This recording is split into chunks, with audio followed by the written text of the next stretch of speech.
বাংলাদেশ ক্রিকেটে কি আসছে বড় চমক? হঠাৎ করে যদি নিউজিল্যান্ডের বিপক্ষে মাঠে নামেন তামিম ইকবাল, কি হবে তখন ভাবতেই অবাক লাগে।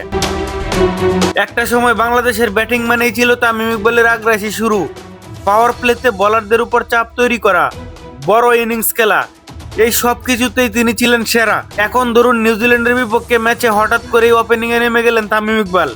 প্রথম ওভার থেকে যদি বাউন্ডারি দিয়ে শুরু করেন তাহলে প্রতিপক্ষ বোলারদের প্ল্যান ভেঙে যাবে। তার অভিজ্ঞতা, শর্ট সিলেকশন আর বড় ম্যাচের চাপ সামলানোর দক্ষতা সব মিলিয়ে ম্যাচের মোড় ঘুরে যেতে পারে একদম শুরুতেই। বিশেষ করে নিউজিল্যান্ডের মতো ডিসিপ্লিন টিমের বিপক্ষে এমন একজন ব্যাটসম্যান অনেক বড় ফ্যাক্টর হয়ে উঠতে পারেন। তামিম যদি সেট হয়ে যায় 50, 70 এমনকি 100 রানও অসম্ভব কিছু না। আর তখন বাংলাদেশের স্কোরবোর্ড অনেক উপরে চলে যাবে, ম্যাচ চলে যাবে টাইগারদের কন্ট্রোলে। তবে একটা বিষয় পরিষ্কার, এটা সম্পূর্ণ কল্পনা।